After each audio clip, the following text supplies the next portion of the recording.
Sebelum kita menjelaskan tentang sholat Jumat,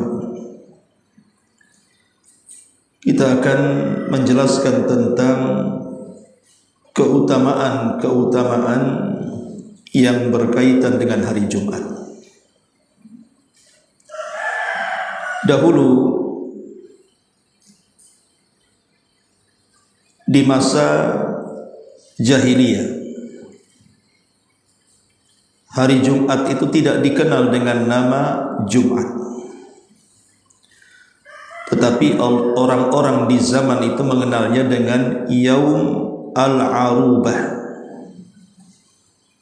hari Arubah. Itulah nama hari Jumat sebelum diberi nama Jumat. Lalu siapa yang pertama kali mengganti hari Arubah menjadi hari Jumat? Ada dua versi. Yang pertama kali memberi nama atau mengganti hari Arubah dengan Yaumul Jum'ah adalah Ka'ab ibn Lu'ay. Ka'ab ibn Lu'ay. Ketika itu dia mengumpulkan manusia. Kemudian setelah berkumpul, Ka'ab ibn Lu'ay pun berceramah kepada mereka, menasihati dengan kebaikan dan amal saleh. Akhirnya kemudian Ka'ab ibn Lu'ay mengatakan, kalau begitu hari ini adalah hari berkumpulnya kita. Dan dalam bahasa Arab, hari berkumpul itu artinya hari Jumat. Maka sejak itu manusia memberi nama hari Arubah dengan hari Jumat. Tapi versi yang kedua, bahwa yang pertama kali menamakan hari Arubah dengan hari Jumat adalah As'ad ibn Zurar, seorang pembesar Ansar, namanya As'ad ibn Zurar, sebelum hijrahnya Rasul dari Mekah ke Madinah. Maka As'ad ibn Zurarah mengumpulkan manusia di kota Madinah, kemudian memberi khutbah kepada mereka. Maka sejak itulah dengan berkumpulnya manusia dan mendapatkan nasihat-nasihat baik, maka hari Arubah kemudian diganti oleh As'ad ibn Zurarah menjadi hari Jumat. Itu dari segi penamaan. Kenapa hari Jumat disebut Jumat? Dulunya disebut Arubah, kemudian diganti menjadi Jumat. Ada yang mengatakan yang pertama menggantinya Ka'ab ibn Lu'ay, ada yang mengatakan yang menggantinya adalah As'ad ibnu Zurar. Ma'asyiral muslimat yang dimuliakan Allah Subhanahu wa ta'ala,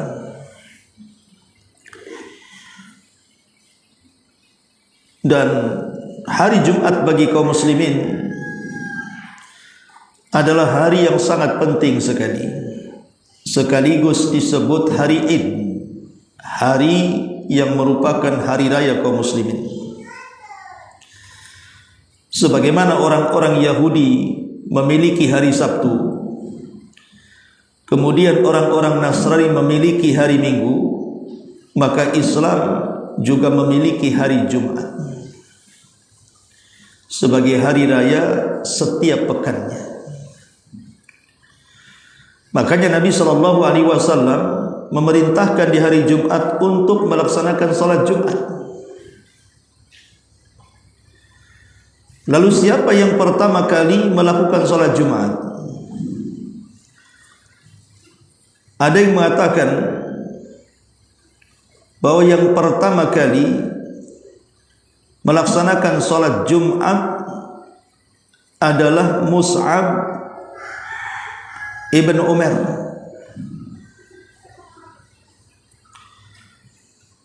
Tapi ada juga yang mengatakan bahwa yang pertama kali melakukan salat Jumat adalah As'ad ibn Zurar. Jadi Nabi SAW sebelum hijrah ke kota Madinah, kemudian Nabi SAW mengutus seseorang kepada Mus'ab ibn Umair agar melakukan salat Jumat di kota Madinah. Ada juga yang mengatakan As'ad ibn Zurarah pertama kali salat di sebuah tempat namanya Al-Bayadah. Inilah dua sahabat yang pertama kali melaksanakan salat Jumat, Mus'ab ibn Umair dan juga As'ad ibn Zurar. Adapun setelah hijrah Nabi SAW, sebagaimana disebutkan oleh Imam Ibnu Ishaq dalam sirahnya, jadi Nabi SAW ketika datang ke Madinah, tepatnya di Kuba, di Bani Amr ibn Auf, itu hari Senin. Jadi sampainya Rasul di Kuba, di perbatasan Madinah, di kabilah Amr ibn Auf, itu hari Senin.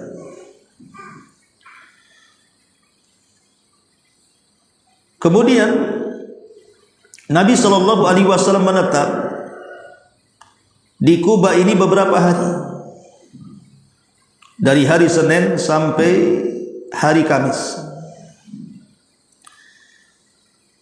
Kemudian Nabi SAW membangun masjid di situ yang disebut dengan Masjid Kuba. Tapi kemudian Nabi SAW belum selesai hanya meletakkan batu pertama, karena yang meneruskannya adalah penduduk Kuba. Maka Nabi SAW melanjutkan perjalanan ke kota Madinah. Tapi kemudian di tengah jalan, tepat di hari Jumat, Nabi SAW singgah di kabilah Salim ibn Auf. Salim ibn Auf, pas di hari Jumat. Maka Nabi SAW pun salat Jumat pertama kali di dalam kabilah Salim ibn Auf yang ada di antara Kuba dan kota Madinah. Dan itulah awal Jumat yang pertama kali Nabi SAW lakukan, dan sahabat yang ikut salat sebanyak 40 orang. Itu dilihat dari sejarah tentang awal penamaan hari Jumat dan tentang awal yang pertama kali melaksanakan salat Jumat. Adapun keutamaan hari Jumat ini, Bu, hari Jumat ini bukan hari biasa, saya sudah katakan. Karena Nabi SAW mengatakan khairu yaumin tala'at fihi syamsu yaumul jum'ati wa fihi khuliqa Adam wa fihi udkhila ilal jannah wa fihi ukhrija minha wa la taqumus sa'atu illa fi yaumil jum'ah. Sebaik-baik hari yang di dalamnya matahari terbit di dunia ini adalah hari Jumat. Karena di hari itu Nabi Adam diciptakan, di hari itu Nabi Adam dimasukkan ke dalam sorga, di hari itu pula Adam dikeluarkan dari sorga, dan di hari itu juga kiamat dibangkitkan Allah Subhanahu wa ta'ala. Dari sini kita tahu bahwa banyak peristiwa besar yang terjadi di hari Jumat ini. Penciptaan Adam ini hari yang sangat besar, karena dia adalah bapa manusia pertama yang dari dialah lahir seluruh manusia sampai hari ini, bahkan sampai kiamat dibangkitkan. Kemudian Adam dimasukkan ke dalam sorga, yang kelak sorga ini akan diperuntukkan bagi seluruh keturunannya yang beriman, yang mentaati perintah-perintah Allah dan Rasulnya. Kemudian juga di hari yang sama Adam dikeluarkan karena sebuah kemaksiatan yang dilakukannya, dan ini juga sebuah peringatan kepada kita bahwa maksiat itu sebagai penghalang besar bagi kita masuk ke dalam surga. Dan di hari itu juga bumi, langit dan alam semesta akan diacak-acak Allah dan akan dihancurkan sehancur-hancurnya. Itulah hari kiamat. Padahal Allah Subhanahu wa taala membangun atau menciptakan langit dan bumi dan alam semesta ini dimulai dari hari Ahad. Kemudian Senin, Selasa, Rabu, Kamis. Jadi sudah 5 hari. Dari Ahad, Senin, Selasa, Rabu, Kamis. Itulah Allah Subhanahu wa taala kemudian menciptakan langit dan bumi, dan diakhiri dengan hari Jumat. Jadi 6 hari Allah menciptakan langit dan bumi. Tapi di hari Jumat juga akhir penciptaan sebagai akhir dari kemusnahan. La taqumus sa'atu illa fi yaumil Jum'ah. Tidak akan tegak hari kiamat kecuali hari itu adalah hari di mana Allah akan menghancurkan segalanya. Makanya binatang-binatang di hari Jumat di malam hari mereka tidak tidur. Takut mereka tidak mendapatkan subuh. Karena mereka tahu bahwa hari itu adalah hari kiamat. Tapi setelah kemudian subuh datang, terbit fajar, matahari menyingsing, maka binatang-binatang itu akan senang bahwa mereka masih bisa hidup dan tidak terjadi kiamat. Ma'asyiral muslimat yang dimuliakan Allah Subhanahu wa taala, hari Jumat ini adalah hari di mana diperintahkan oleh Allah Subhanahu wa taala kita melaksanakan salat Jumat. Dan itu bagian daripada kewajiban-kewajiban Islam yang tidak boleh seorang muslim meninggalkannya. Kalau sampai meninggalkan 3 kali Jumat berturut-turut dengan sengaja, maka distempel kemunafikan pada dirinya. Yang kedua, di hari Jumat itu ada satu waktu yang kalau ibu melakukan doa pasti mustajab. Ada yang mengatakan maksudnya satu waktu di sini antara khutbataini, di antara 2 khutbah di hari Jumat. Ada yang mengatakan maksudnya setelah asar sampai terbenam matahari. Itulah waktu yang sangat mustajab kalau ibu berdoa di hari Jumat. Yang ketiga, sedekah di hari Jumat itu lebih baik dibandingkan sedekah di hari-hari yang lainnya. Makanya banyak para ulama salaf menahan sedekah mereka menunggu hari Jumat, supaya pahalanya lebih dibandingkan bersedekah di hari-hari selain hari Jumat. Kemudian yang keempat, bahwa hari Jumat adalah hari Id yang terulang-ulang setiap minggunya. Oh, kita punya hari raya, tempat berkumpulnya beramai-ramai, melaksanakan salat Jumat dan melakukan Id, hari raya yang terulang setiap pekannya. Kemudian yang kelima, Al-Imam Ibnul Qayyim rahimahullahu ta'ala mengatakan termasuk dari petunjuk Nabi bahwa kita harus memuliakan hari Jumat, harus mengagungkan hari Jumat, harus memuliakan hari Jumat, karena hari ini adalah hari pilihan Allah bagi kaum muslimin yang ditolak Yahudi dan Nasrani. Kemudian yang keenam, bahwa salat Jumat sendiri adalah seafdal-afdalnya salat. Karena Allah Subhanahu wa taala mengatakan, ya ayyuhalladzina amanu idza nudiya lis-salati min yaumil jum'ati fas'au ila dzikrillah wa dzarul bai' dzalikum khairul lakum in kuntum ta'lamun. Wahai orang-orang yang beriman, apabila diseru untuk menunaikan salat Jumat, maka bergegaslah kepada mengingat Allah dan tinggalkan jual beli. menunjukkan bahwa Jumat itu afdalul Jum'ah, karena kita disuruh bersegera dan meninggalkan aktivitas dunia. Kemudian juga yang nomor 7 bahwa salat fajar di hari Jumat berjamaah adalah lebih baik dibandingkan salatnya seorang muslim dalam satu pekannya. Salat subuh berjamaah di hari Jumat itu lebih baik dari seorang muslim salat sepanjang pekannya.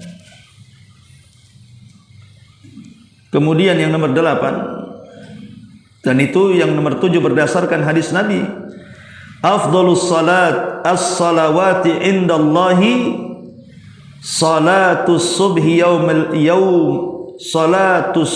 yaumal jum'ati fi jama'atin. Seafdal-afdalnya salat di sisi Allah, kata Nabi, adalah salat subuh di hari Jumat dan berjamaah. Hadis ini disahihkan oleh Syekh Al-Albani. Kemudian yang nomor 8, bahwa siapapun yang mati di hari Jumat atau di malam Jumat dan dia orang yang beriman dan orang baik, maka Allah akan hindarkan dari fitnah kubur. Berdasarkan hadis Rasul, ma min muslim yamutu yaumal jum'ati aw lailatal jum'ati illa waqahu Allahu fitnatal qabri. Tidaklah seorang muslim meninggal dunia di hari Jumat atau di malam Jumat kecuali Allah akan hindarkan dirinya dari fitnah kubur. Lihat bagaimana Nabi SAW memberikan pencerahan kepada kita tentang keistimewaan hari Jumat. Terlebih lagi, di hari Jumat ini adalah hari di mana kita bisa menggugurkan banyak dosa. Karena Rasul mengatakan al-jum'atu ilal jum'ati mukaffiratun ma bainahunna idza ijtunibatil kaba'ir. Antara Jumat ke Jumat itu bisa menggugurkan dosa selama dia berusaha meninggalkan dosa besar. Artinya dosa-dosa kecil itu bisa digugurkan antara Jumat ke Jumat berikutnya, selama kita tidak mengotori dengan dosa besar. Bahkan di hari Jumat juga sangat disyariatkan untuk membaca surah Al-Kahfi, walaupun menjadi silang pendapat tentang riwayatnya. Ada yang melemahkan, ada yang mensahihkan. Tapi yang jelas bahwa mayoritas para ulama mensahihkan hadis ini, di mana Nabi SAW mengatakan, man qara'a surat Al-Kahfi fihi adha'a lahu minan nur ma bainal jum'ataini. Siapa yang membaca surah Al-Kahfi di hari Jumat, Allah akan menerangi bagi dia dengan cahayanya antara dua Jumat. Dan di hari Jumat juga adalah hari di mana para malaikat akan sibuk mencatat orang-orang yang hadir di salat Jumat. Sebagaimana Nabi SAW mengatakan bahwa malaikat akan berdiri di pintu-pintu masjid di hari Jumat, kemudian akan mencatat setiap orang yang masuk ke dalam masjid. Apabila dia mendapatkan saf pertama, maka dia seolah-olah berkurban atau bersedekah dengan seekor unta. Kalau saf yang kedua, seolah-olah berkurban dengan seekor sapi atau kerbau. Kalau saf yang ketiga, maka seolah-olah dia berkorban dengan seekor kambing. Kemudian saf keempat seolah-olah berkorban dengan seekor ayam, dan saf kelima seolah-olah dibersedekah dengan telur ayam. Maka selepas saf yang kelima tidak ada keutamaan.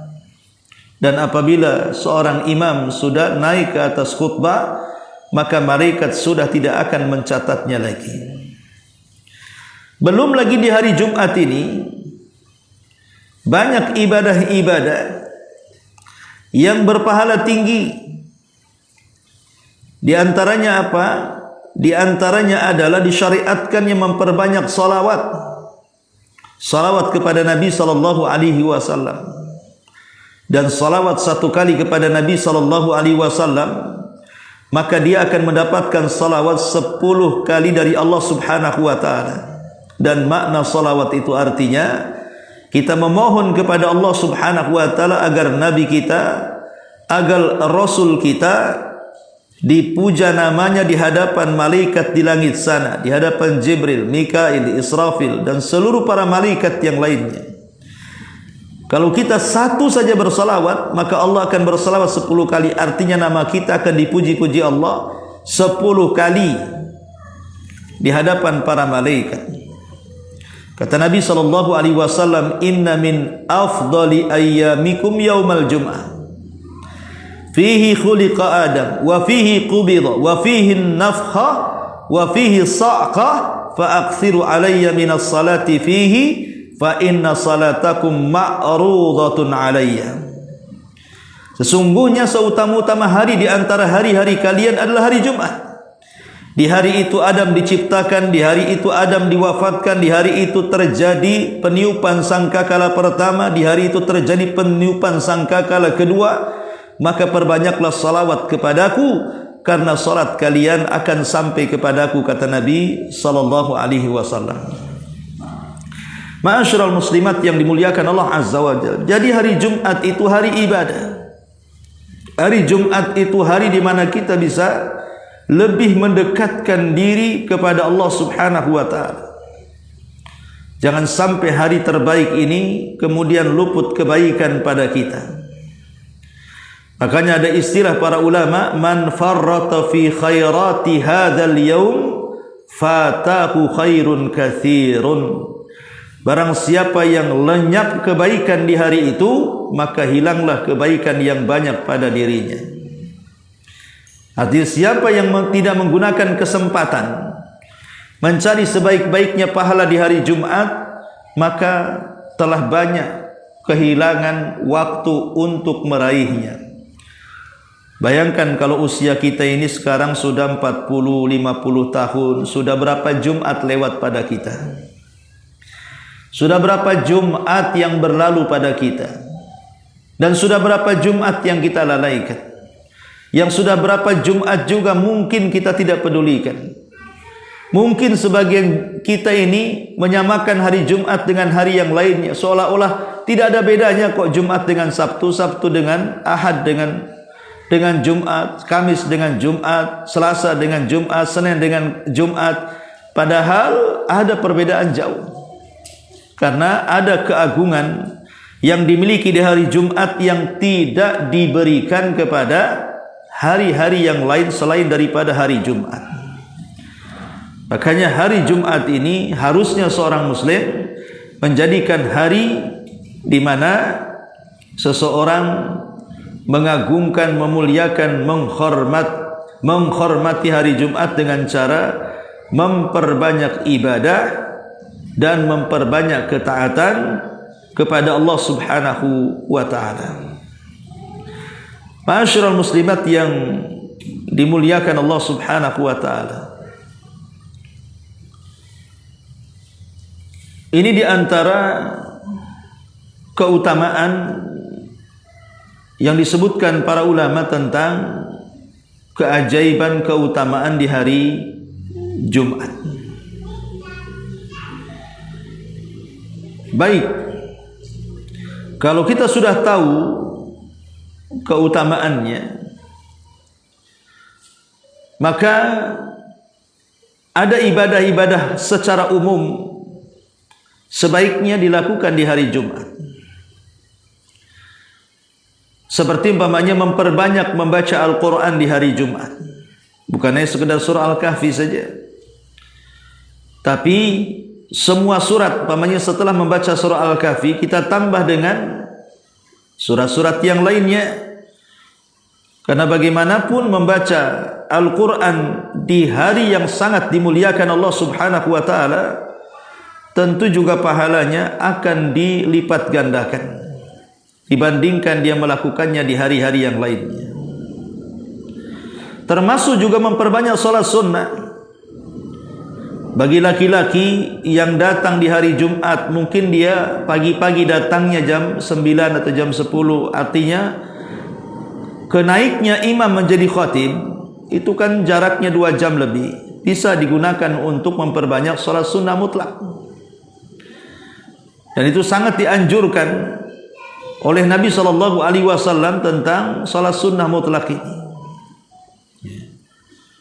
Kemudian juga mendengarkan khutbah, ini kan sebuah nikmat yang sangat besar, bahwa setiap pekannya dalam satu hari ruh kita mendapatkan wejangan, ruh kita mendapatkan asupan dengan nasihat-nasihat yang disampaikan oleh para khutbah, para khatib-khatib di hari Jumat ini.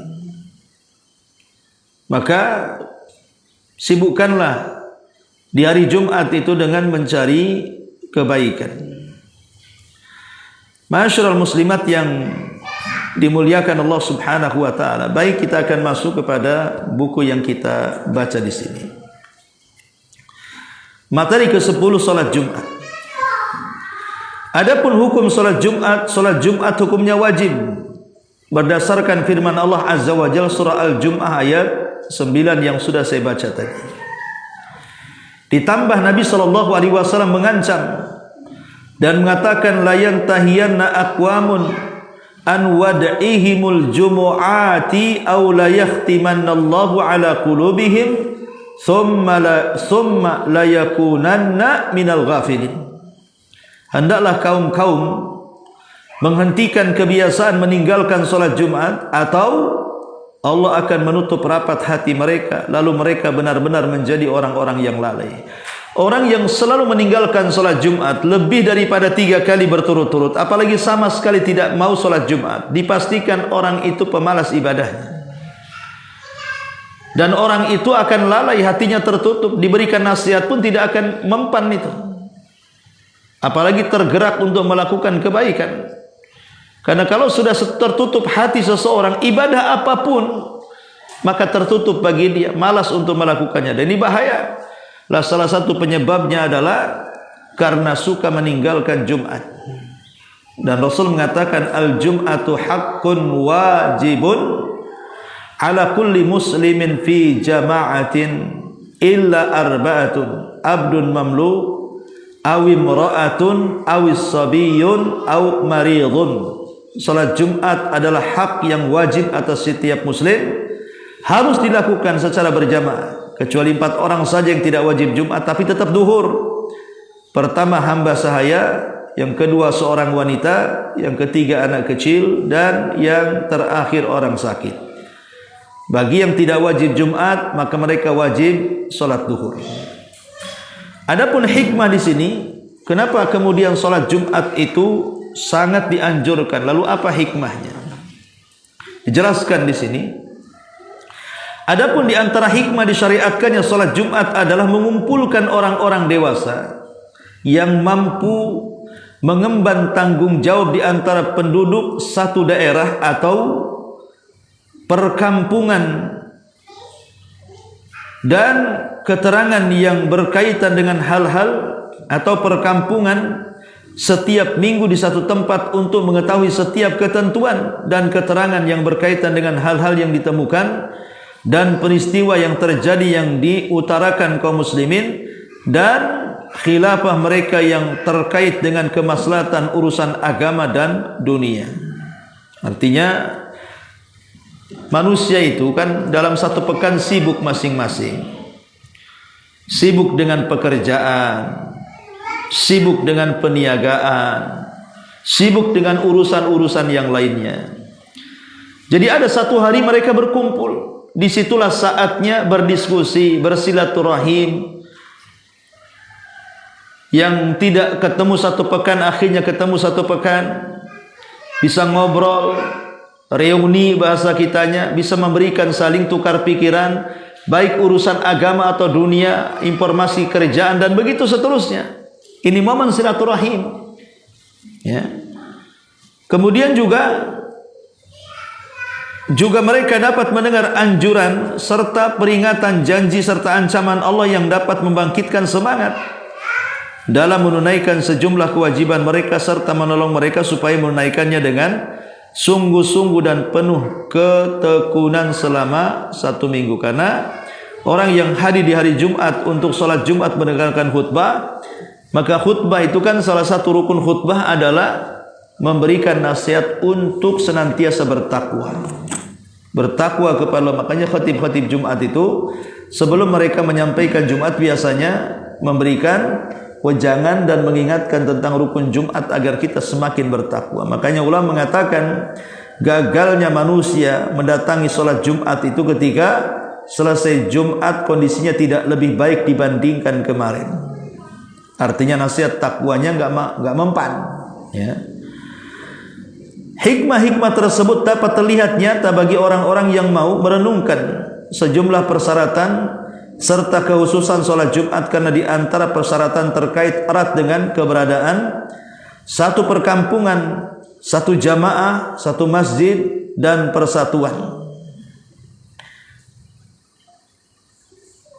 Kemudian keberadaan khutbahnya yang disampaikan seorang pemimpin atau khalifah atau penguasa, diharamkannya berbicara saat pelaksanaannya, serta gugurnya kewajiban dari seorang hamba sahaya, wanita dan anak-anak, serta orang yang sakit, mengingat membebani mereka dengan kewajiban tersebut dipandang tidak sempurna, dan mereka tidak termasuk orang-orang yang mampu menunaikan sejumlah tanggung jawab serta beberapa kewajiban yang disampaikan di atas mimbar. Intinya bahwa Jumat ini penuh dengan hikmah dan keberkahan. Bagi orang yang mau mendapatkan kebaikan, pasti dia akan mendapatkan kebaikan. Adapun keutamaan hari Jumat tadi saya sudah singgung, kita lewat. Kemudian yang berikutnya yang etika dan hal-hal yang patut dilakukan pada hari Jumat oleh orang yang akan menghadiri sholat Jumat. Pertama, mandi. Ini sunnah hukumnya. Ada yang mengatakan wajib. Berdasarkan hadis Nabi, ghuslu yaumil jum'ati wajibun ala kulli muhtalim.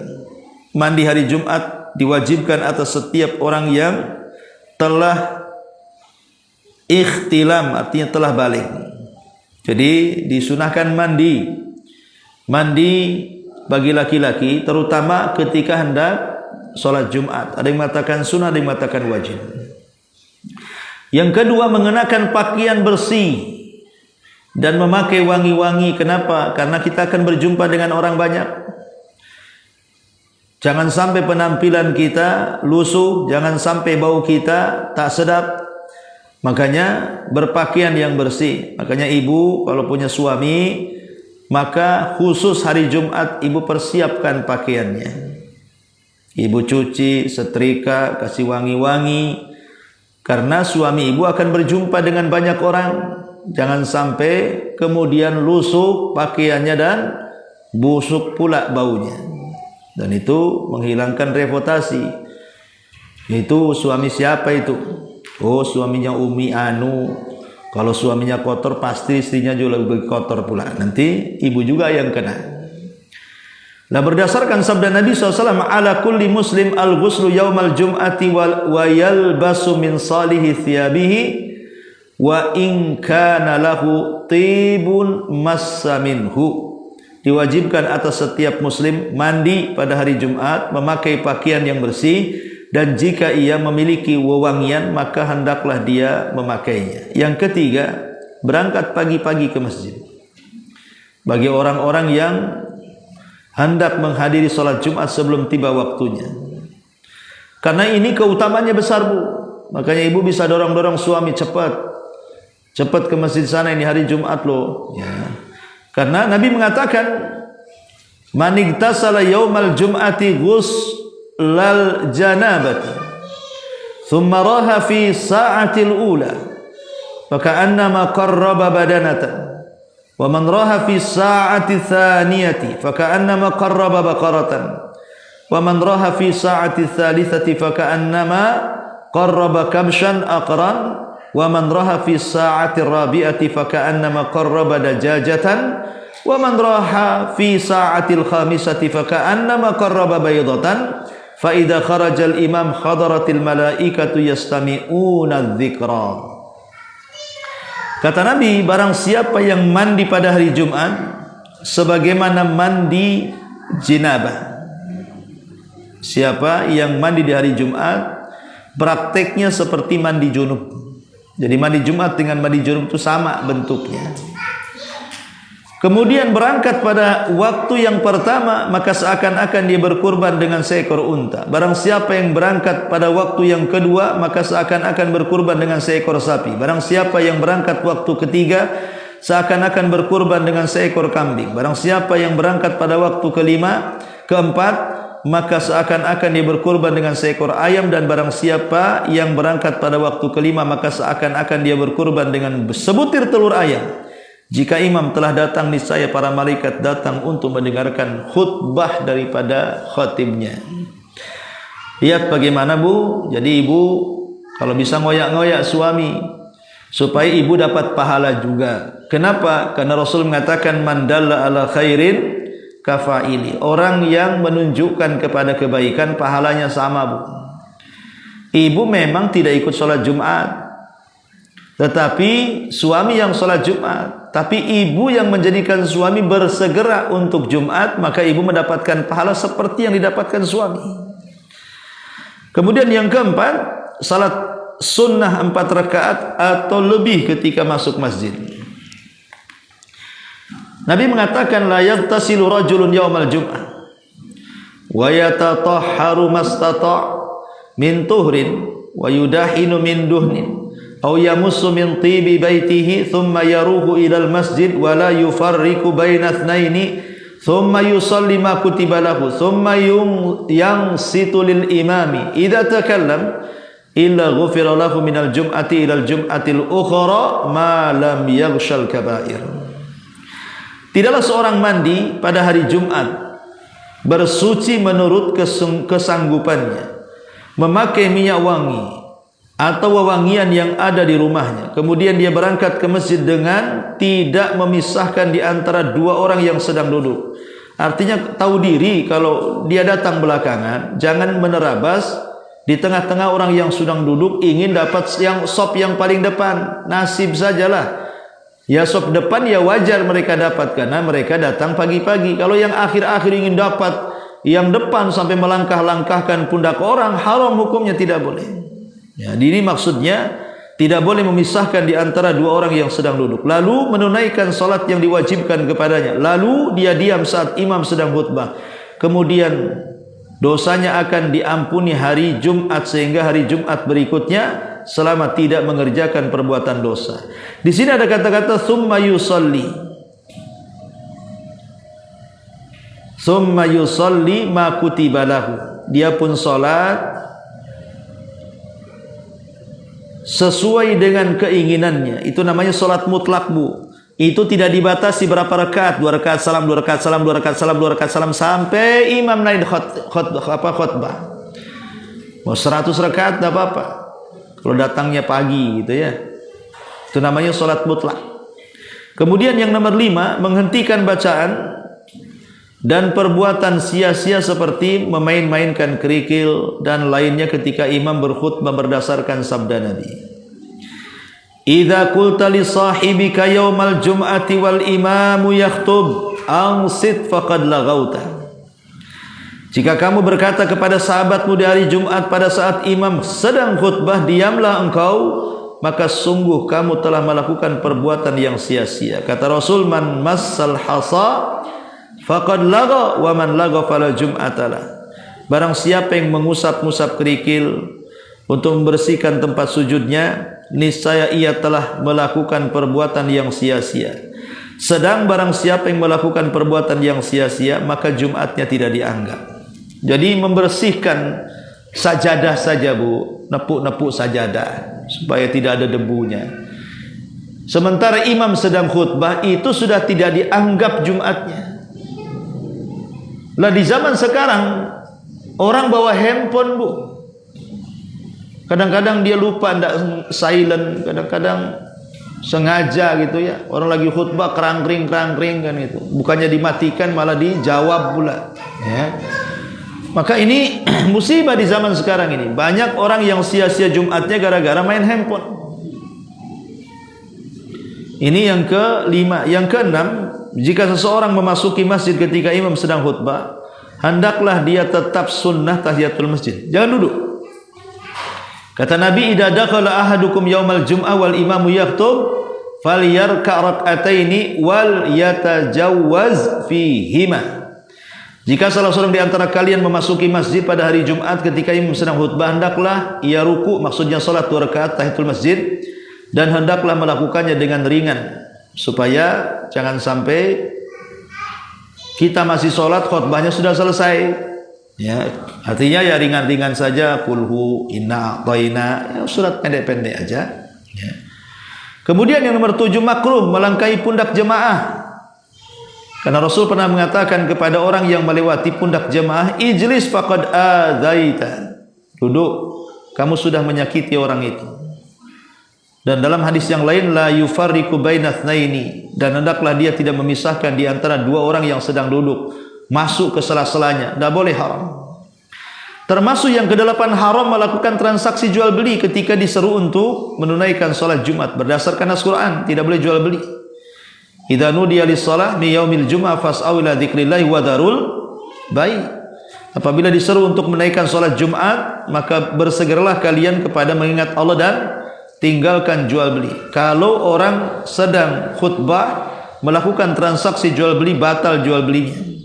Ya. Kemudian yang ke-9, disunahkan untuk membaca surah Al-Kahfi pada malam Jumat dan siang hari. Berdasarkan hadis Rasul, man qara'a suratal kahfi fi yaumil jum'ati adha'a lahu min nur ma bainal jum'atain. Barang siapa yang membaca surah Al-Kahfi pada hari Jumat, niscaya Allah akan meneranginya dengan sebuah cahaya di antara 2 Jumat. Ada yang mengatakan di antara 2 Jumat dia diberikan taufik, diberikan hidayah untuk senantiasa menjadi lebih baik lagi. Kemudian yang nomor 10, memperbanyak membaca salawat.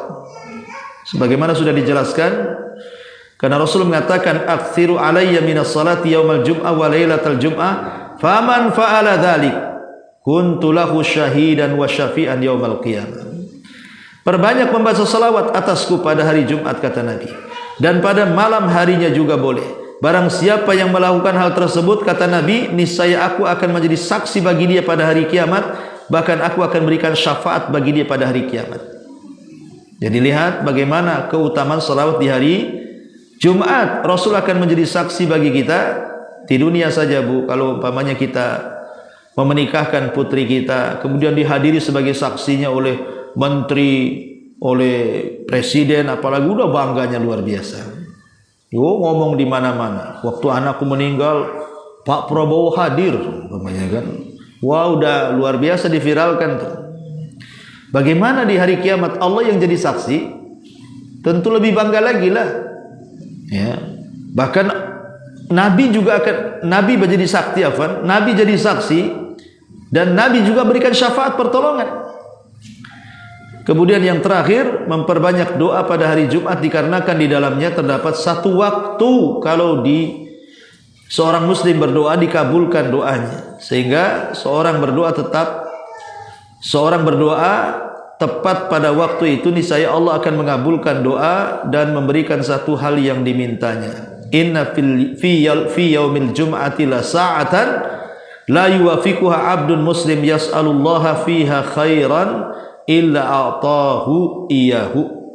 Sesungguhnya pada hari Jumat terdapat satu waktu di mana seorang muslim memohon satu kebaikan kepada Allah tepat pada saat itu, melainkan Allah akan memberikan sesuatu yang dimohonnya. Maksudnya, ada yang mengatakan di antara 2 khutbah, ya.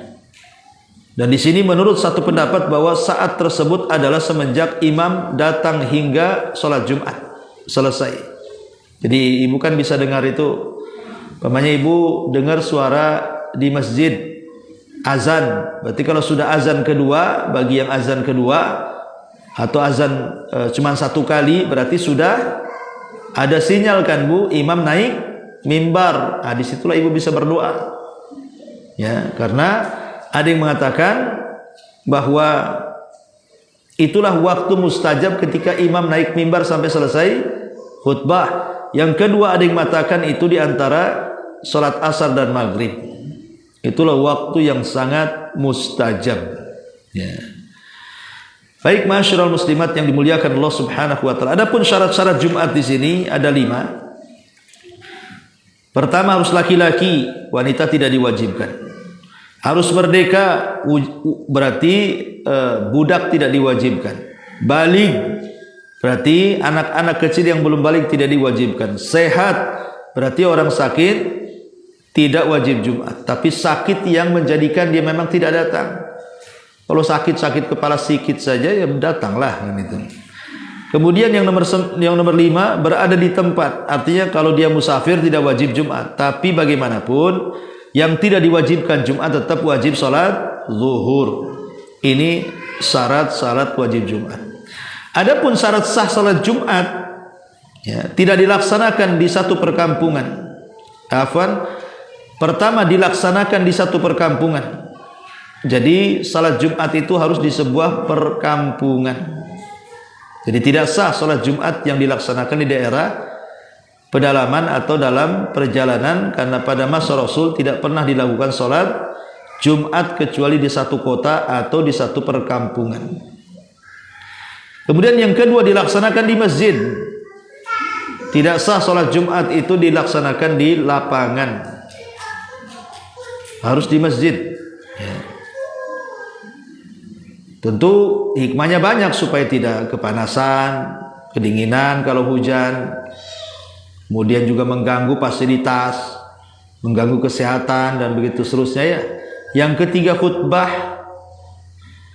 Jadi tidak sah sholat Jumat tanpa adanya khutbah. Ya. Ini diantara syarat dari sahnya sholat Jumat.